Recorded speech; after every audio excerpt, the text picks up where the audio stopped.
La fin de cette bataille coïncide avec le dernier souffle de la saison sèche. Le Zambèze retient son souffle en attendant le grondement du tonnerre.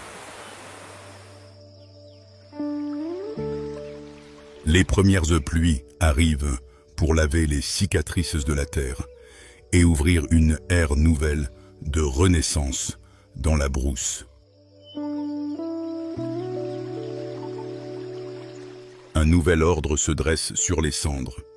La vie renaît une fois de plus forte et fière.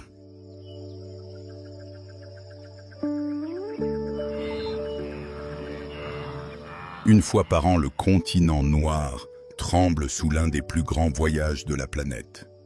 Le peuple Maasai l'appelle le battement de cœur de la terre-mère.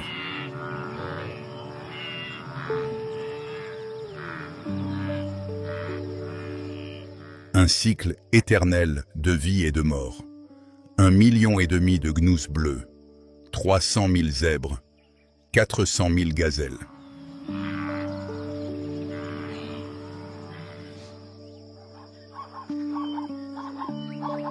Au cœur de ce tourbillon migratoire naît une alliance étrange entre le zèbre et le gnou bleu. Ils ne partagent pas le même sang, mais ils partagent un même serment, survivre un jour de plus. Ce système de sécurité repose sur de véritables spécialistes. Le gnou bleu possède un flair capable de sentir la mort à des distances inimaginables et perçoit les vibrations sismiques de l'œil ou des pas des prédateurs à l'horizon.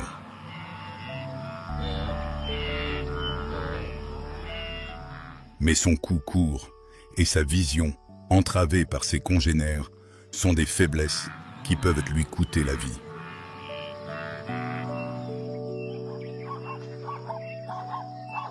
C'est alors que le zèbre, ce géant de 400 kg, endosse le rôle de sentinelle.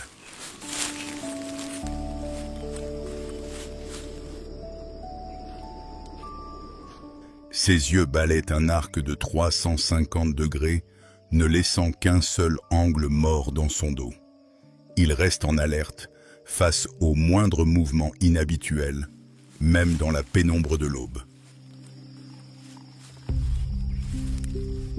Un martèlement de sabots, un aboiement d'alarme, et toute la savane retient son souffle.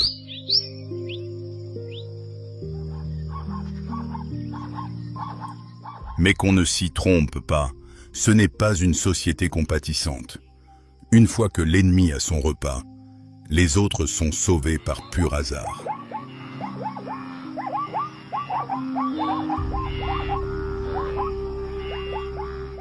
Aider un individu d'une autre espèce est un luxe que personne ne peut se permettre. Cette indifférence calculée reste la stratégie la plus pragmatique pour assurer sa propre descendance.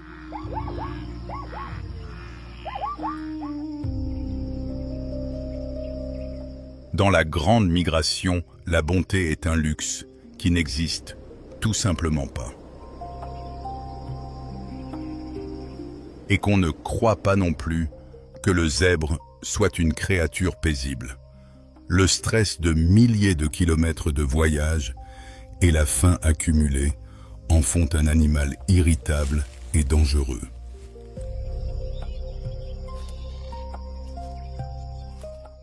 En plein chaos, il est capable d'écraser tout obstacle sur son passage, y compris les petites d'autres espèces.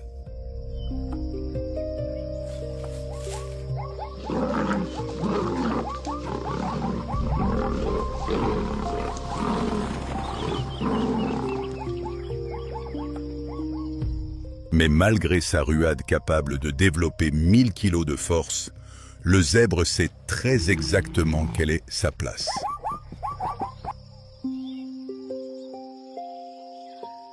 Quand l'obscurité tombe, la peur prend le contrôle.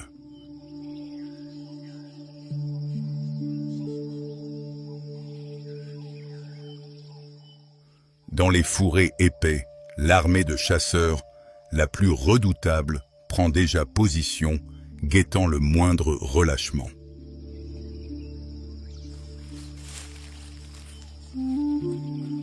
Mais cette fois, la cible n'est pas les rayures noires et blanches.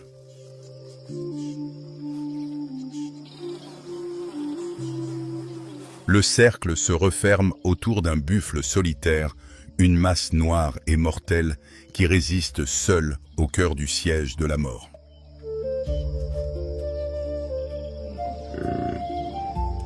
Dans ce monde, le nombre décide de tout.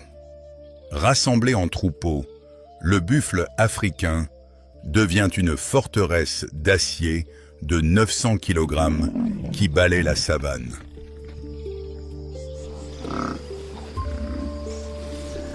Aucun lion sensé ne s'attaquerait à un tel bataillon.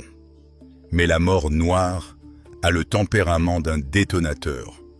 Le moindre signe d'intrusion peut déclencher un massacre dévastateur.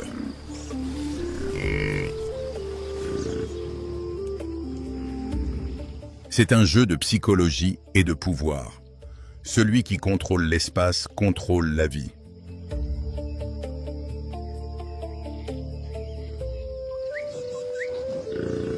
Quand le bloc d'acier laisse apparaître une faille, quand un individu se sépare du cercle protecteur, l'occasion naît.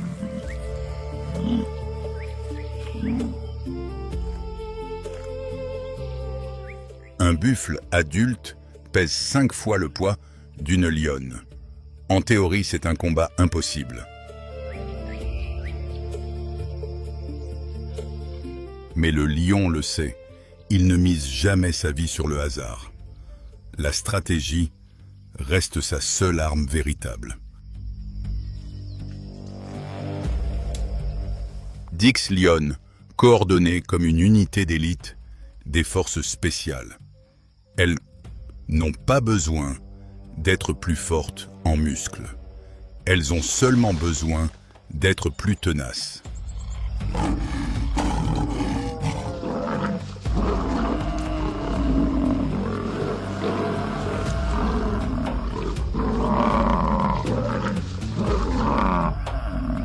Soudain, le festin est interrompu. La contre-attaque totale explose.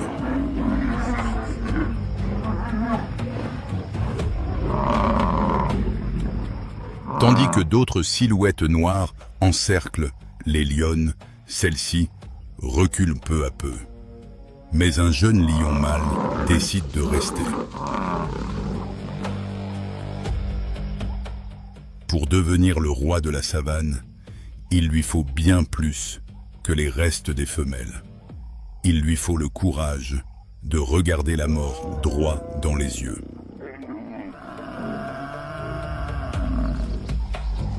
Il maintient sa prise jusqu'à la dernière seconde, défiant une armée colossale.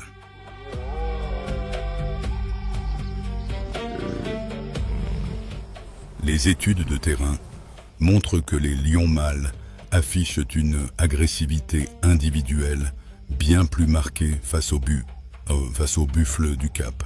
Ce moment devient un entraînement psychologique d'une brutalité totale. Un roi ne naît pas. Il se forge dans les affrontements les plus inégaux.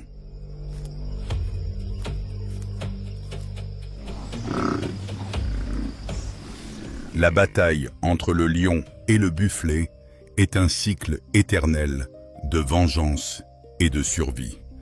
Mais même après avoir repoussé son ennemi ancestral, la harde de buffle ne peut se permettre de souffler. Il y a toujours quelqu'un d'autre au sommet de la pyramide. Quelqu'un qui n'a pas besoin de troupes pour imposer sa pression. Quelqu'un dont la seule présence fait trembler la terre.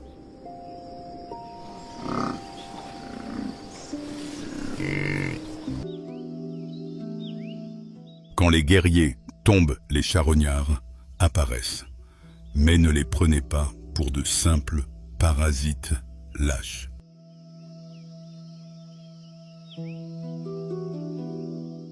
Il existe un oiseau au visage démoniaque, doté d'un bec capable de déchirer la peau d'un éléphant d'Afrique et d'une agressivité suffisante pour faire reculer même une hyène.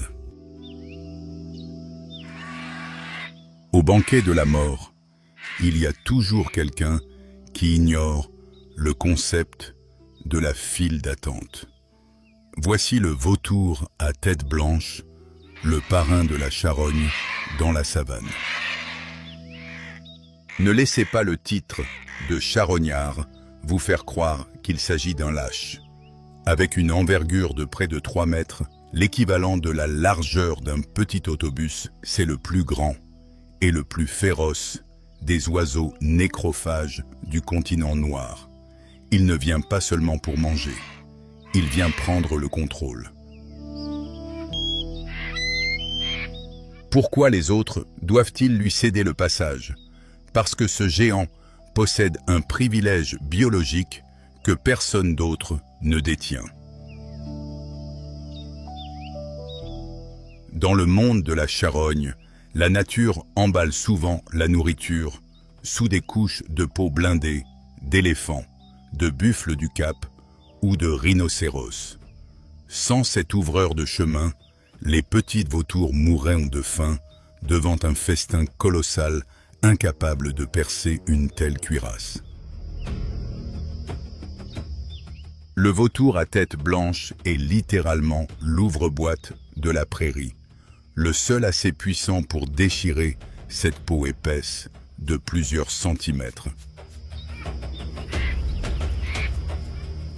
Mais ce parrain n'agit pas par générosité. Il prend la meilleure place, dévore les meilleurs morceaux et laisse les restes à ses subordonnés. Il s'appuie sur ses 9 kilos pour intimider tout le monde. C'est une relation symbiotique étrange. Les petites espèces ont besoin de son bec et lui a besoin que cette petite foule repère la proie en premier. Un échange mutuel purement pragmatique.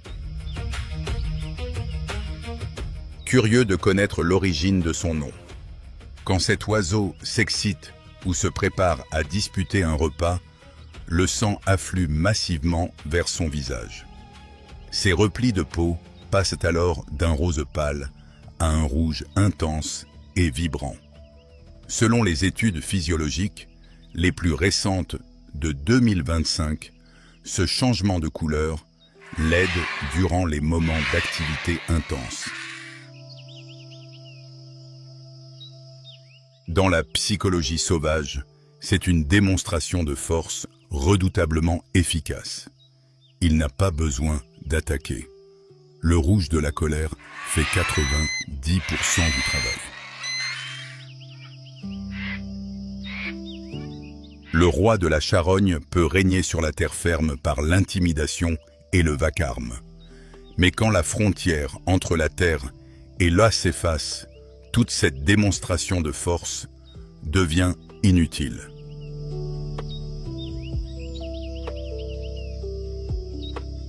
Là, près des rives d'apparence paisible, un autre genre d'assassin attend patiemment quelqu'un qui n'a pas besoin du rouge de la colère pour menacer, car quand on le voit, il est déjà trop tard.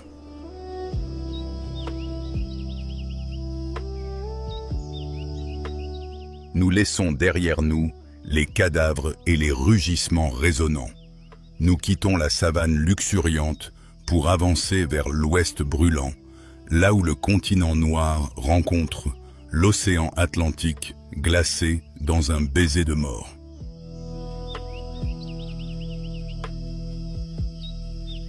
Le Namib, le désert le plus ancien de la planète, avec 55 millions d'années d'histoire.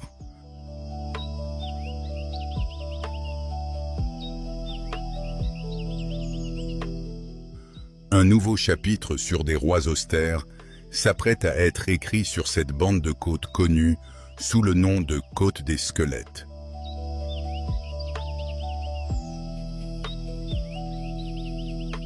Les Boshiman l'appellent la terre que Dieu a créée dans un accès de colère, Les anciens marins portugais, terrifiés, la baptisèrent les portes de l'enfer.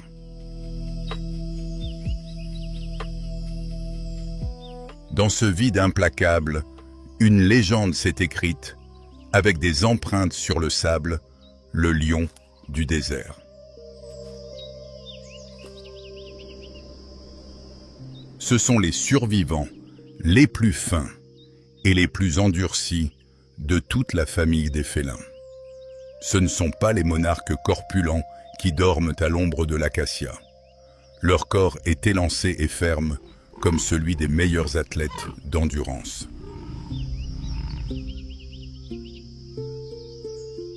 Leur pelage pousse plus épais pour résister aux vents marins venus de l'Antarctique. Leur territoire d'activité est 40 fois plus vaste que celui de leurs cousins de la savane.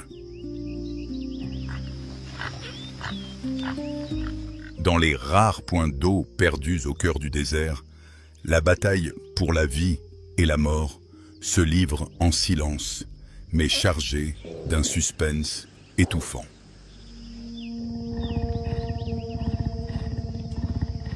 Son adversaire, le springbok, possède une arme de contre-attaque redoutable, l'élasticité. Le lion du désert a appris à utiliser le relief des dunes comme un rideau de camouflage naturel. La distance mortelle se réduit.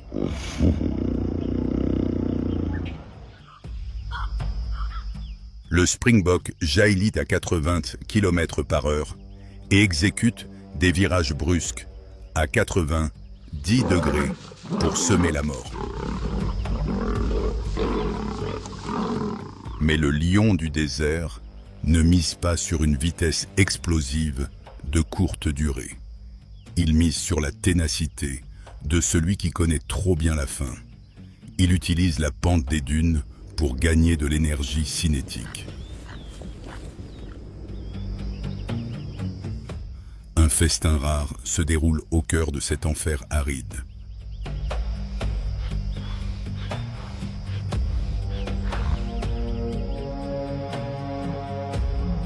Survivre dans le Namib est un pari cruel dont les chances de réussite sont extrêmement faibles.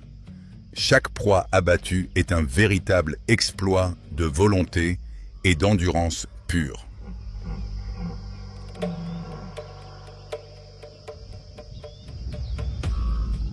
Cette fois, l'adversaire est l'Oryx, le nomade résistant du désert brûlant. Ce n'est pas une proie que timide. C'est une forteresse mobile dotée d'une arme de contre-attaque létale.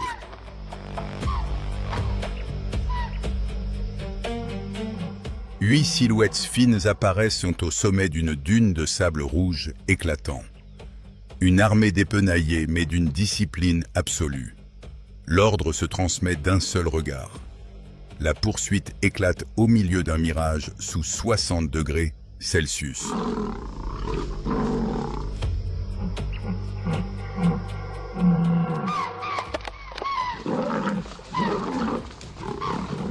La chasse se solde par un échec amer. Cet échec sur la terre morte laisse une cicatrice qui rappelle les limites de la force brute.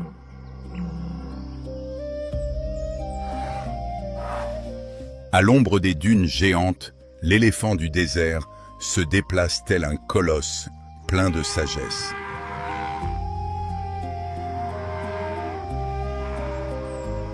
L'éléphant du désert du Namib présente une physionomie totalement différente de celle de ses cousins de la savane. Son corps est plus élancé avec moins de graisse pour optimiser la dissipation de la chaleur. Ses pattes sont anormalement longues, élevant son centre de gravité pour marcher sur des dunes à forte pente. Sa caractéristique la plus étonnante réside dans les coussinets de ses pattes. La plante du pied de l'éléphant du désert est bien plus large que celle des éléphants des zones vertes.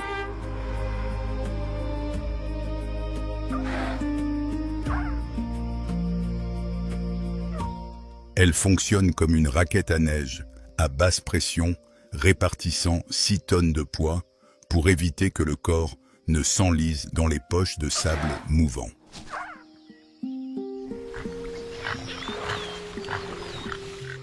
L'éléphant du désert peut se passer 2 jours jusqu'à 4 jours d'affilée. Pendant ce temps, l'éléphant de savane ordinaire doit s'hydrater chaque jour sans exception. Ils extraient chaque goutte d'humidité de l'écorce des arbres et de diverses plantes grasses. Dans ce lieu implacable, ils peuvent flairer une nappe d'eau souterraine à 10 km de distance. Avec leur défense et leurs pattes avant, ils creusent profondément dans les lits secs et sablonneux des rivières, créant des puits pouvant atteindre 2 mètres de profondeur pour libérer le flux vital. Ce comportement en fait de véritables ingénieurs essentiels à l'écosystème. Les puits des éléphants fournissent de l'eau aux antilopes, aux lions et à des milliers d'autres créatures.